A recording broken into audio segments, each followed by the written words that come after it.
And after all this time, I'm still calling this the frequency. Not the bandwidth, the frequency. I've got no clue why.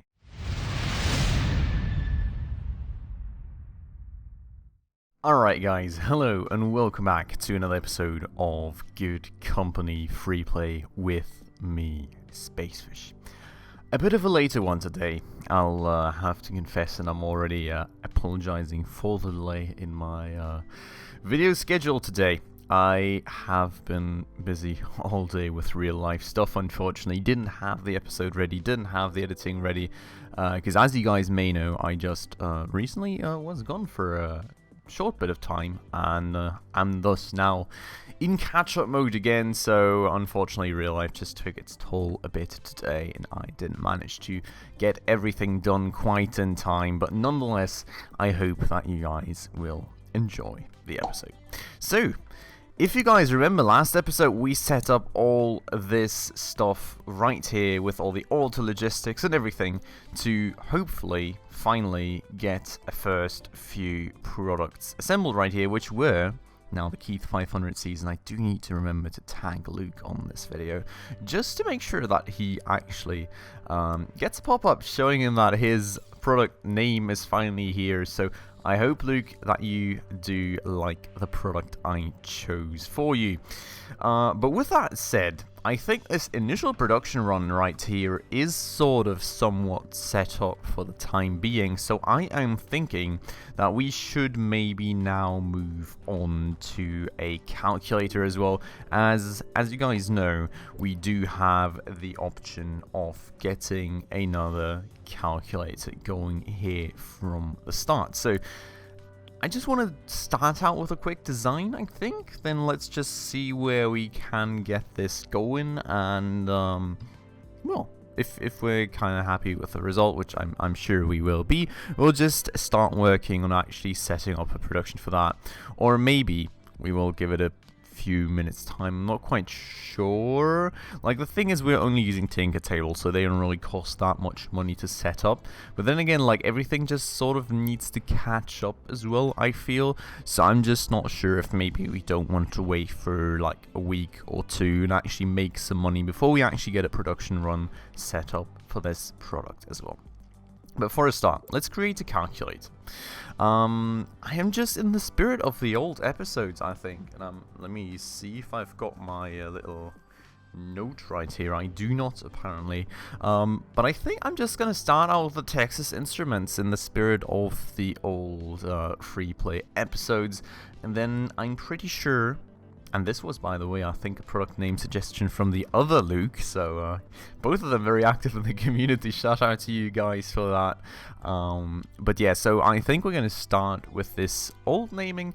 And I'm pretty sure he had given me a second name idea that then we can maybe use when we further develop some of these calculators. But let's start again with a Texas Instruments Mark 1 calculator, and I'm not honestly 100% sure that does one-to-one match the name from the old Freeplay episode, but I think we're at least pretty close. So fingers crossed that's sort of about right. So what we want to hit is a battery fidelity of 1.2 and a display fidelity of 1.4. So let me see what we can actually do with this. We could do 2 LED arrays, which only needs 4 electronic parts. We could also do LED matrices, which isn't really that much more complicated. Speaking of circuit boards, though, didn't I have... Oh no, this was my little research corner. So I do have circuit boards down here, theoretically. Okay, I'm intrigued, but it doesn't look like I'm particularly overproducing them in a massive amount. So maybe let's actually get the time going. I just want to see if this actually fills up like crazy, or if we are very much using everything that we are producing here. So I don't know, it looks like we're very much using up everything, which is crazy, but just something I want to know, because I do want to kind of make my design dependent on what would be the cheaper option for the start, I guess. And if I have some overproduction right here that I could use for the other production, this would probably be the cheaper option. If not, though, and stuff is happening apparently. Goods sold on the market, our first profit. Isn't that great, guys? Our first profit after a long time.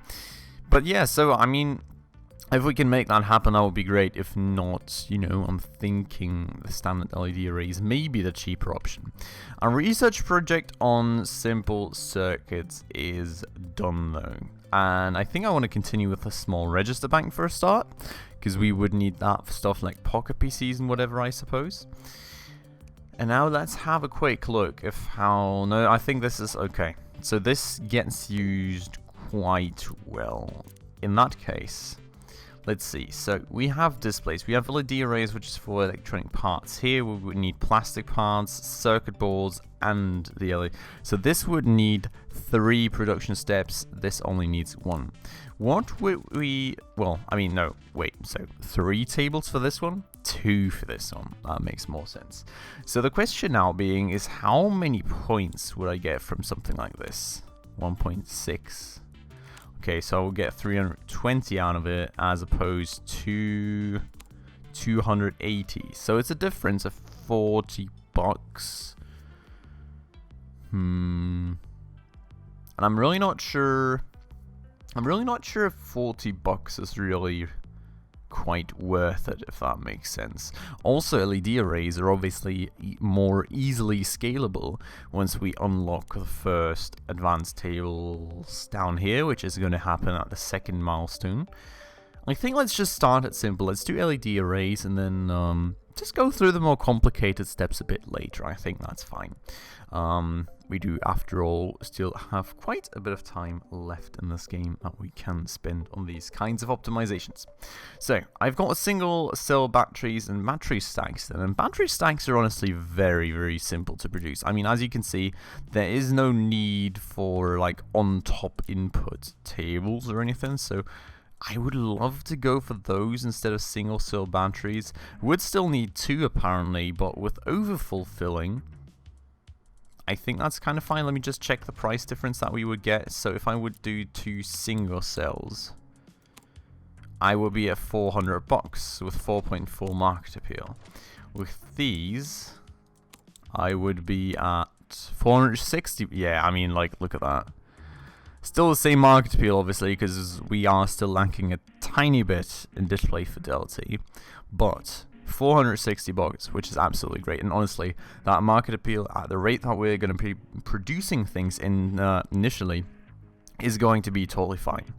So I think let's go for this design. I'm pretty happy with that.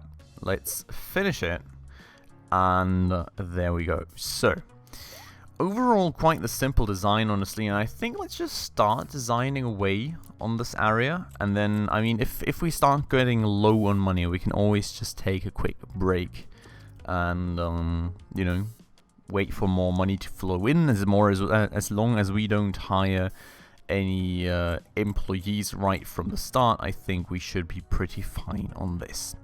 So, I don't think I want to set up a table right there just now. What I think, how are we going to do this ideally? Maybe we do it like this.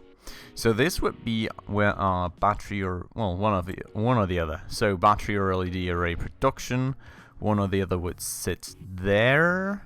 We could actually move it over into the corner though, just like we did here, to ensure that we do have the space should we need it in the future.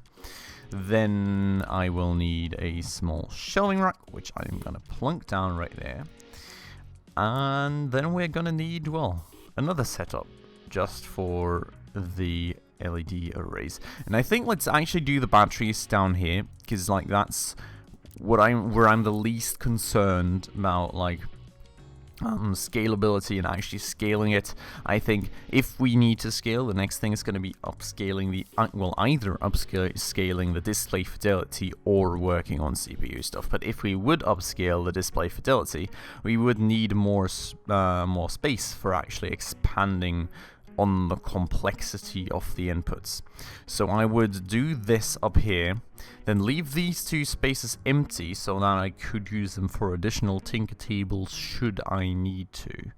And then, you know, could we have one right here? I think we could, like, in the future if we ever needed to.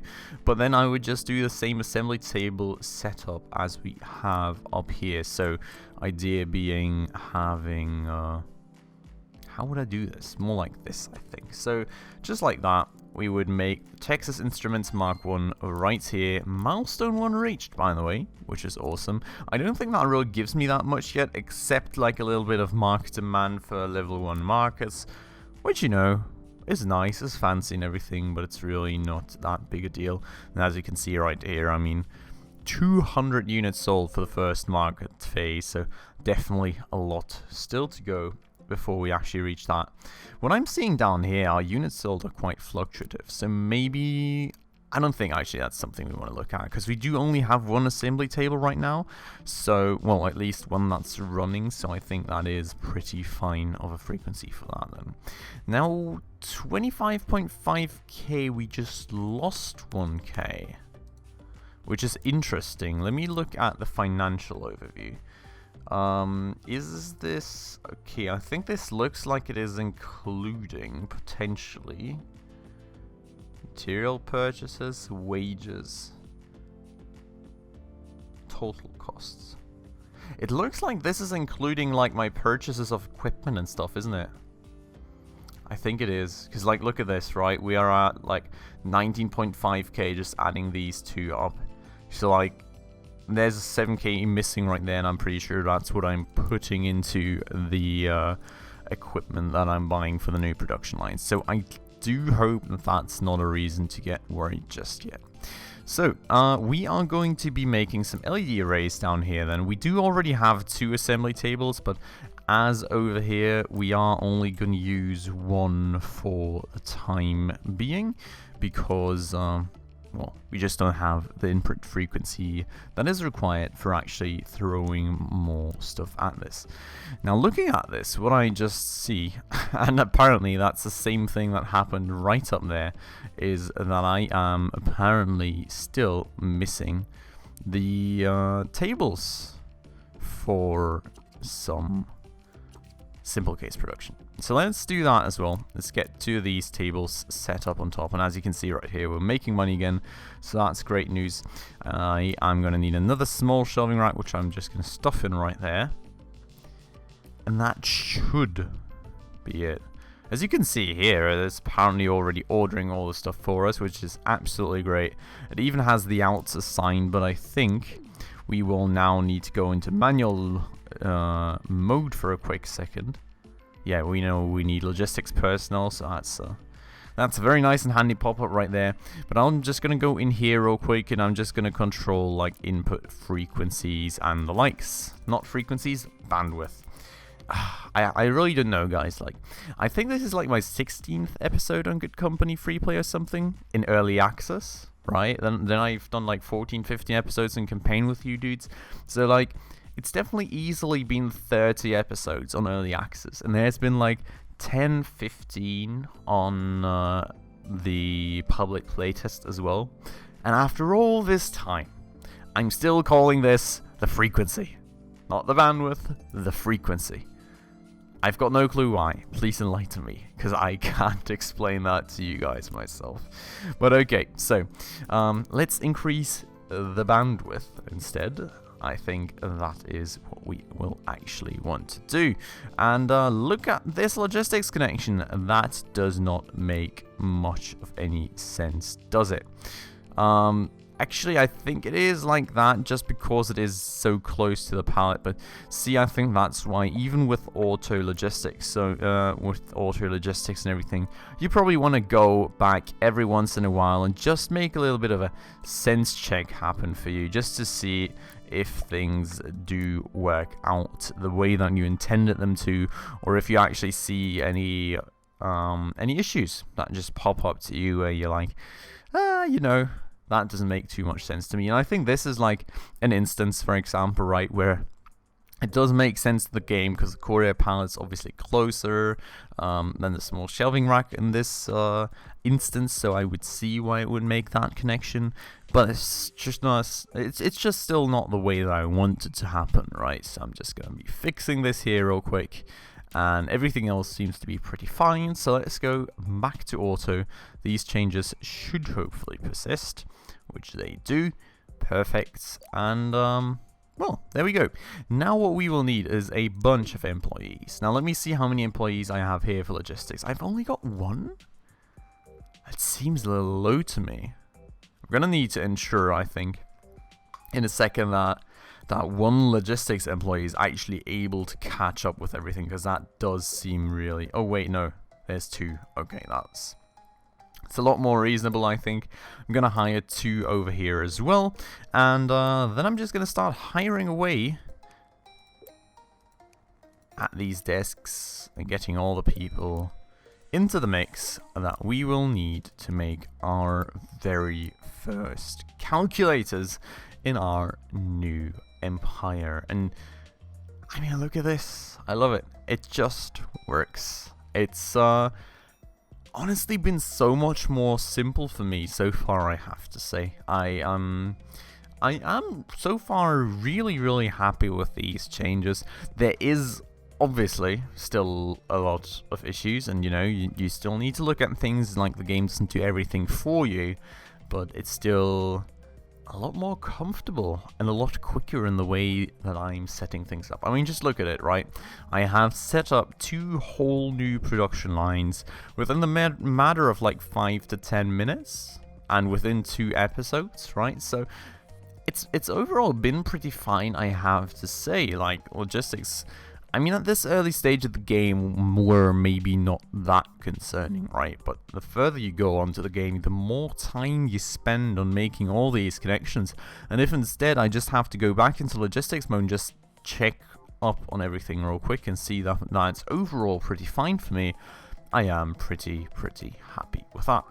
So that's that then. The company is starting to run a lot smoother, I think. We're gonna be making a bunch of money. We are going into the negative right here, but I think that's probably due to the whole bunch of materials that we are buying to get the calculator production running right now. Let me just have a look at research real quick, because we want to keep that going to that second milestone. I really want those improved tables pretty bad. So what we could do is a logic circuit. What we could also do is something like this. Now, I think as we don't have the second product even unlocked, I'm just going to start with the logic circuit, because this, if you guys didn't know yet, if you just recently joined in on the Good Company fun on my channel, these are kind of more drone parts and whatever, so not really that high a priority right now, because drones do come a little bit later, I think, at least. That's at least what I think. Like, I mean, let's see. As far as I know, these are separate markets, and stuff like either gaming device or pocket PC should still be persisting right here. And we are going to find out more about that whenever we do have the logic circuit done. Now, what's happening here? You were missing LED arrays overall, huh? Okay, so, let's check that out. Why are we overall missing LED arrays? I don't want to look in here. I need to have a look at my blueprint designer. We are at an assembly time of 0.6 days. Now, Tinker tables need... Oh. Wow. That's very fast, and this is very slow. I think I'm just too used to the old Good Company, like the old ways Good Company used to work for me, to be honest. Because, like, back then it was pretty well matching, you know, you had 2 Tinker tables, 2 required inputs, and it would be good. But right here, we are obviously very short on LED arrays. Not just these, apparently we are short on battery stacks as well. And that makes all the sense in the world, because they have the same production frequency, which is crazy. I mean, look at that. We're setting up so many Tinker tables just for one assembly table. Usually I used to do like I mean, it's crazy. It's crazy. I mean, I would usually have to do like...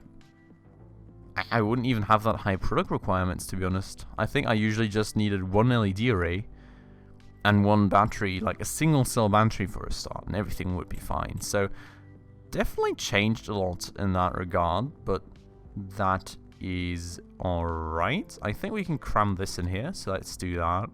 I am going to be doing battery stacks right here, and I'm going to be doing LED arrays right there. Now we will need to have a mixed small shelving rack, but I think at this product complexity it should still be very fine. Let me check out my logistics connections then. That looks good, that looks good, okay. And that still looks good as well. So I'm happy with that. Let me hire some workers for this table, and hopefully that will somewhat solve this bottleneck. Now for simple cases, I think we're pretty good. We are making... wait, was that 0.6 days for one case even? No, so 1 day per case, but we have 2 of these stations, so I think we're pretty fine on that side of things. Now, we could be selling more of this stuff, and I think we should work on actually doing that soon, but we will need money first. But like, I mean, we do have a second assembly table, right? So we would need a whole nother one of these setups. And same thing over here probably for the cassette player. Whoa, that was a new sound. Interesting. But yeah, so same thing over here probably for the cassette player. We would need like a whole nother one of these setups down here to be able to feed enough stuff into that assembly table over there. Which I think that's going to be a big task, honestly, getting that up and running, but it is doable. We just need to make a bunch more money, because as you guys can see, we're at like 15k right now, which is really, really not a lot of money, so we will need to work on fixing that quite a lot. Which kind of in turn also means that we will need to get this fluidly running to actually make a good bunch of money off it. And what I'm also kind of concerned about is that I'm spending too much on research up here. I'm honestly not too sure, because as you guys saw in the last episode, I did actually end up firing a few people just because, well, I mean, honestly, they were just a bit too expensive for me, you know, just having 2... Wait a second. I think... No. Okay, that's crazy. It looks like we do have 2 production spots. Oh no, but only one is working. Okay, so that makes all the sense in the world then. But yeah, so I tried to keep the resource costs for that somewhat low. Now what I'm currently wondering about is why the heck I am not making enough money. I don't quite understand. And... sorry for that one. Part of the reason probably is that half my cassettes are not for sale right now. There's a lot of calculators on the sales palette, but there is so many calculators up there that should be in here. Are my logistics workers actually able to keep up? I'm not 100% sure, but I'm going to go up here regardless. I'm going to stuff all these into my own pocket instead, and I'm going to go down here. I'm going to sell all these out myself. And that's a full pallet. Holy. Okay, so next shipment is going to be in 17 seconds. And I'm actually, I have to say, quite surprised that we did fill that pallet. I mean, we've got potential sales of 20 a week. I'm honestly not too sure if my logistics workers are keeping up right here. Because, I mean, how do we sell only 5 in the last period, and now we're selling like 20? Or, well, 15. I mean, that just doesn't make too much sense to me, to be honest. We'll need to keep a close eye on this, but we are back up to 22k. So that's definitely a very, very happy and favorable development for us right now. Now, the thing is, we've got this logic circuit research kind of done. So, new market discovered, and it is a pocket PC, which I absolutely love. Or actually, no. I would have kind of hoped, to be honest, for a gaming device. Because if you guys remember, on the last time we actually played this, we did get a pocket PC as well. But in the public playtest, I'm pretty sure we did get a gaming device once. So, now looking at this, right, we could go for the pocket computer, or we could work on improving our current production for the stuff right here. And I think we should be doing that first, right? We have a lot of potential in these markets that we're already in that we just couldn't use that well just yet because we are kind of low on money. So I would like to go for another assembly table and actually finish this whole production queue first before we do dip our feet into some new markets. So let's get going with that then, shall we? Now what we will need right here is oh, this is an issue, right? Okay, can I just go to zones here, erase this part of the green zone, and on this thing, yes, draw and extend that out by 1. That's perfect. Okay, so this tinker table will be part of this zone still. Then that is going to be LED arrays. Then opposite of that, I am going to be setting up the batteries, and we are going to be doing all of that right here. I do think we will need more logistics employees, I'm pretty sure of that, but for the start, let me get everything set up, and then we will slowly but surely get ourselves into this kind of stuff. Now this is actually an issue. I could set it up this way, I suppose. Yes, I could, and then I'm just going to move this shelf to the outside, and that way people can actually move through. Now, before we do anything else, and some goods sold on the market, which is great.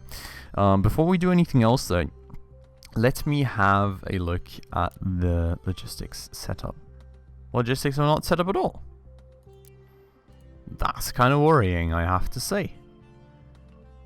Oh, I never turned auto back on, so now that should have set everything up for us. We have got stuff going in, stuff going out. Okay, that's looking pretty good overall. Looking pretty good as well, and I'm pretty happy with all that. Okay, let's keep it on auto then. And I think that's the setup we want to go with. Now we will need a whole bunch of employees for that. And I do have to say, I'm surprised about the employee market. I think the devs made like a major change to that, because I'm never actually short on employees when I want to hire them right now.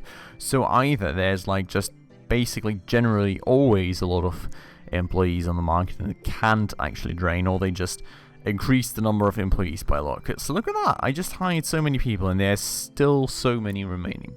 So I mean that's pretty great. I'm pretty happy about that, and definitely very, very interesting to see. Now what I think we should actually change right here, and I am going to be doing that, so let me go back to manual for just 1 second, is actually, wait a second, I could, and I think that's what I'm going to do, is I'm going to buy another courier pallet that is only going to be for sellouts. So what we're going to be doing is we're going to be getting rid of this connection, and we're going to be selling out the calculators only right there, just like that. And what that will do for me is I will get, well, firstly, I mean, there's still a few calculators remaining in there. No, is there? Yeah, it looks like there's one room. I really don't know about that.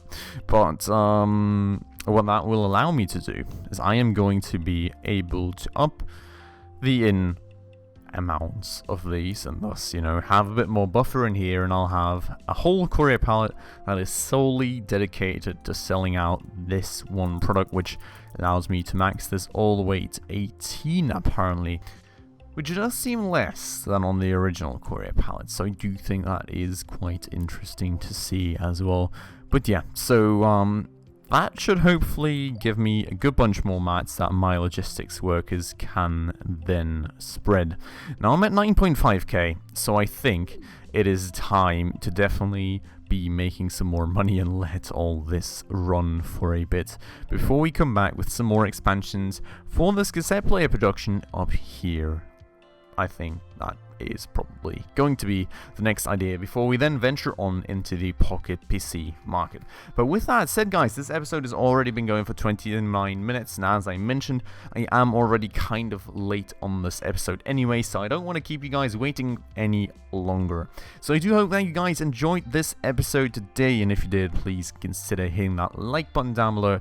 That always really does help out the channel. And if you're new around here and enjoy this video and would like to stay around for more of these videos or some of my other content, please also consider hitting the subscribe button down below, as well as the bell icon right next to it to stay up to date on all the future upcoming episodes. And with that said, guys, as always, I would like to thank you all very much for watching. I hope you'll have a great day, and I hope I'll see you in the next one. Ciao.